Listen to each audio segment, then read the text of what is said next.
Assalamualaikum warahmatullahi wabarakatuh. Selamat pagi anak-anakku di SMA Muhi Surakarta. Kamis 3 September 2020. Tentunya kita patut bersyukur dengan mengucap syukur alhamdulillahirabbil alamin karena pagi yang cerah begini. Tentunya alhamdulillah kita diberikan kesehatan jasmani maupun rohani sehingga kita dapat mengikuti kegiatan belajar mengajar secara PJJ, pembelajaran jarak jauh. Ya. Oke, kali ini kita akan mengulas beberapa materi kaitannya dengan kemuhammadiyahan. Maka kali ini kita akan lanjutkan materi dari bab 1. Ya. Kita lanjutkan mulai dari perjuangan Muhammadiyah pada masa Orde Lama, dan nanti kita akan lanjutkan perjuangan Muhammadiyah pada masa Orde Baru. Oke, tentunya untuk mengawali kegiatan kali ini, marilah kita senantiasa mengucap doa dulu dengan membaca doa Bismillahirrahmanirrahim. Semoga kita diberikan kelancaran dan diberikan ridha Allah Ta'ala. Amin, Allahumma amin. Ya anak-anakku, mari kita ulas bersama-sama dan mohon disimak audionya ya. Kali ini Pak Mus tidak menampilkan visualnya karena banyak hal yang memang sekiranya tidak bisa untuk menampilkan. Namun kali ini pembelajarannya mohon dicermatkan di audionya ya.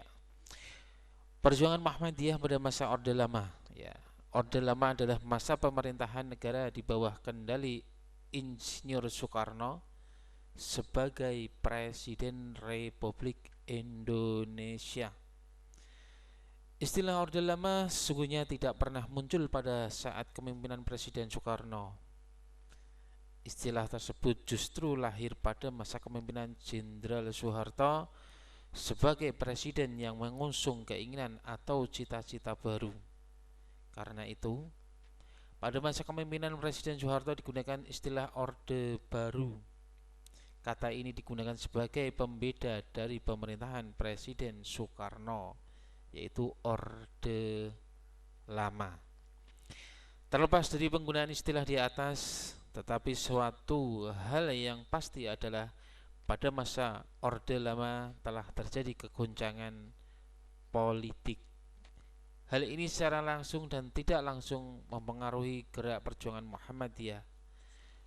Perjuangan Muhammadiyah pada masa Orde Lama setidaknya dapat dilihat dari kedua periode, kedua kepemimpinan, yaitu HM Yunus Anis ya, di tahun 1959 sampai dengan 1962, dan KH Ahmad Badawi pada tahun 1962 sampai dengan 1968. Pada masa kepemimpinan HM Yunus Anis, Muhammad telah berhasil merumuskan identitas perserikatan yang dituangkan dalam kepribadian Muhammadiyah. Dengan identitas ini maka perserikatan tidak meneguhkan kembali hakikat dan kedudukan Muhammadiyah sebagai gerakan Islam, yaitu dakwah amar ma'ruf nahi mungkar. Sedangkan pada masa kepemimpinan Kiai Haji Ahmad Badawi, Muhammadiyah telah berjuang keras untuk mempertahankan eksistensinya agar tidak dibubarkan.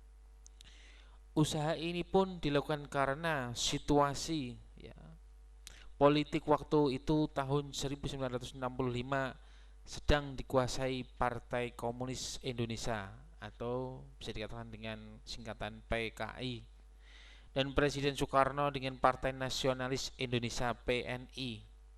Maka perlu kalian ketahui bahwa langkah Soekarno yang mengusung gagasan nasionalis, agama dan komunis Nasyakom hendak menggabungkan ketiganya menjadi satu Padahal ideologi Nasyakom telah memberi peluang politik yang sangat besar kepada PKI, sehingga hal itu sangat menyudutkan serta mengancam keberadaan umat Islam. Maka sistem demokrasi terpimpin membuat kedudukan presiden bertambah kuat dan otoriter. Muhammadiyah di bawah kepemimpinan Kiai Haji Ahmad Badawi dengan tegas menolak Nasyakom, kemudian dibentuklah Kokam yang mempunyai kepanjangan ya, Komando Kewaspadaan dan Kesiapsiagaan Angkatan Muda Muhammadiyah. Maka pada tahun 1965 sebagai mitra ERPA atau RPKAD ya, yang sekarang Kopassus dalam menumpas PKI, maka keterlibatan Muhammadiyah dalam menumpas PKI adalah sebuah realitas sejarah perjuangan Muhammadiyah. Maksud saya sebuah realitas sejarah perjuangan bangsa.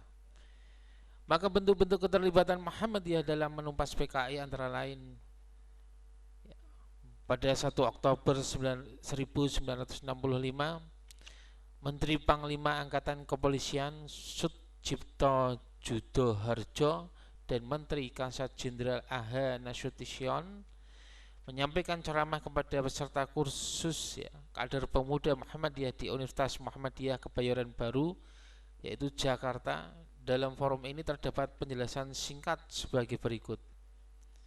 Gerakan 30 September dengan membentuk Dewan Revolusi dalam kudeta tersebut adalah PKI yang dipimpin oleh DNID. Kemudian seluruh pimpinan dan anggota pemuda Muhammadiyah untuk selalu waspada dalam menghadapi segala kemungkinan yang terjadi demi membela negara dan menggalang kekuatan dan bekerja sama dengan kekuatan yang anti gerakan 30 September. Kemudian pada 2 Oktober 1965 disampaikan pernyataan bersama antara lain partai politik dan segenap ormas. Kemudian pada 4 Oktober 1965 diselenggarakan rapat umum di Sunda Kelapa yang dihadiri ribuan mahasiswa. Pada 9 November 1965 diadakan rapat raksasa di lapangan Banteng, Jakarta. Maka dari sebuah singkat cerita tersebut mempunyai beberapa kesinambungan yang akhirnya membentuk sebuah perjuangan Muhammadiyah pada masa Orde Baru. Maka periode Muhammadiyah pada masa Orde Baru pun merupakan rentang waktu dari tahun 1968 sampai dengan 1998. Maka pada masa-masa itu pun telah tampil sejumlah kepemimpinan karismatik di Muhammadiyah. Di antara tokoh persirakatan yang silih berganti memegang pucuk pimpinan Muhammadiyah selama masa Orde Baru adalah KH Fakih Usman, KH AR Fahrudin, dan KH Ahmad Azhar Basir MA. Maksud saya KH Fakih Usman dan KH AR Fahrudin di tahun 1968 sampai dengan 1971 ya, sebagai ketua pimpinan pusat Muhammadiyah pada saat Muktamar ke-37 di Yogyakarta. Setelah tidak lama memimpin Muhammadiyah, beliau wafat dan digantikan ya, silih berganti ya. Kemudian periode KH AR Fahrudin pada tahun 1971 sampai dengan 1990 ya. Periode kepemimpinan pun tercatat sebagai periode kepemimpinan terlama dalam rentang sejarah Muhammadiyah. Maka silih berganti waktu pun periode KH Ahmad Azhar Basir MA di tahun 1990 sampai dengan 1995. KH Ahmad Azhar Basir MA adalah alumnus Universitas Al-Azhar. Beliau dikenal sebagai seorang pakar hukum Islam. Dan beliau terpilih sebagai ketua pimpinan pusat Muhammadiyah pada periode kepemimpinannya telah dirumuskan program jangka panjang Muhammadiyah untuk 25 tahun ke depan. Maka isinya meliputi 3 hal, yaitu konsolidasi gerakan, pengkajian dan pengembangan, serta kemasyarakatan.